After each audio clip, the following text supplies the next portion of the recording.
తెలంగాణ సర్కారు తీసుకురాబోతున్న డిజిటల్ కార్డుల ప్రక్రియ అనేటువంటిది ప్రారంభం కాబోతుంది. ఈ నెల 3 నుంచి 7వ తారీఖు వరకు కూడా అధికారులు వివరాలు సేకరించబోతున్నారు. దానికి సంబంధించినటువంటి ఇక ప్రక్రియ అయితే షురూ కాబోతుందని చెప్పాలా. ఇక దాదాపు రాష్ట్రంలోని 119 నియోజకవర్గాలు 119 నియోజకవర్గాల్లో పల్లెలు పట్టణాలు, ప్రతి నియోజకవర్గంలో ఓ పల్లె ఓ అర్బన్ సెలెక్ట్ చేసేసి దాదాపు 238 ఏరియాలో ఈ డిజిటల్ కార్డుల ప్రక్రియ అటువంటిది అయితే ప్రాజెక్ట్ వర్క్గా అయితే సెలెక్ట్ చేయబోతున్నారు. ఇక ఈ దానికి సంబంధించినటువంటి ఈ డిజిటల్ కార్డుల్లో ఫ్యామిలీ ఫోటో అనేటువంటిది ఆప్షన్ మాత్రమే, మాండటరీ కాదనేటువంటిది ఇన్స్ట్రక్షన్స్ అయితే గవర్నమెంట్ ఇచ్చింది. ఎందుకంటే కొన్ని ఫ్యామిలీస్కి ఇష్టం ఉండకపోవచ్చు వాళ్ళ ఫ్యామిలీ ఫోటో ఈ డిజిటల్ కార్డు మీద ఉండేటువంటిది.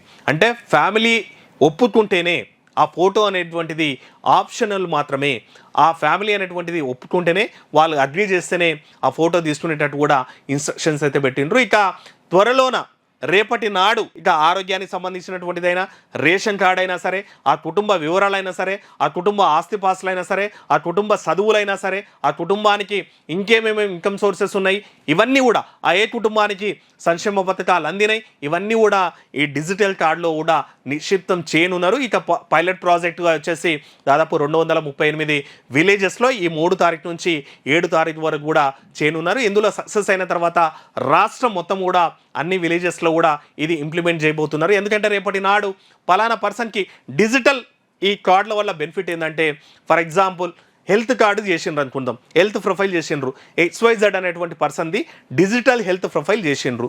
ఇక ఆయనది ఎక్కడో మరుమూల పల్లె ఉంటుంది, హైదరాబాద్కి హాస్పిటల్కి వచ్చి ఉంటాడు. హాస్పిటల్కి వస్తే ట్రామా కేసెస్ ఉన్నాయనుకుందాం, ఎమర్జెన్సీ కేసెస్ ఉన్నాయనుకున్నాం, ఇమీడియట్గా సర్జరీ చేయాల్సినటువంటి అవసరం ఉందనుకున్నాం. అప్పటికప్పుడు టెస్టులు రావాలంటే ఎంత టైం పడుతుంది. కానీ ఆల్రెడీ ఓ ప్రొఫైల్ ఉందంటే అట్లీస్ట్ ఆ బ్లడ్ గ్రూప్ ఇవన్నీ అయితే ఉంటాయి కదా, మినిమం అంటే సంవత్సరానికి ఒకసారి చేసినా సరే, సంవత్సరానికి ఒకసారి ప్రొఫైల్ తయారు చేసినా సరే అట్లీస్ట్ 2-3 నెలలు వాడుకునేటువంటి పరిస్థితి ఉంటుంది. దానితో పాటు ఈరోజు సంక్షేమ పథకాలు, ఫర్ ఎగ్జాంపుల్ అప్పట్లో చూసిన మనకు ఆరోపణలు ఉండే డబల్ బెడ్రూమ్లు కానీ లేకపోతే ఇందిరమ్మ ఇల్లు కానీ వచ్చిన వాళ్ళకే 3-4 కూడా బెనిఫిషియర్స్ వచ్చినాయని.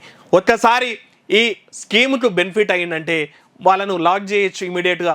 ఇట్లాంటి అవతతవతలు కూడా తగ్గిపోయేటువంటి పరిస్థితులు అయితే ఉంటాయి. అంటే ప్రభుత్వానితో పాటు ప్రజలకు కూడా బెనిఫిట్ అయ్యేటట్టు ఈ డిజిటల్ కార్డులు అనేటువంటి పనిచేస్తాయి. దాంట్లో రేషన్ కార్డు ఉండొచ్చు, హెల్త్ కార్డు ఉండొచ్చు, లేకపోతే ఇన్కమ్ డీటెయిల్స్ ఉండొచ్చు. అవన్నీ కూడా మరి ఏమేమి చేస్తారనేటువంటిది ఆ ప్రొఫార్మా ఫార్మాట్ కూడా మనకి త్వరలోనే అందబోతుంది.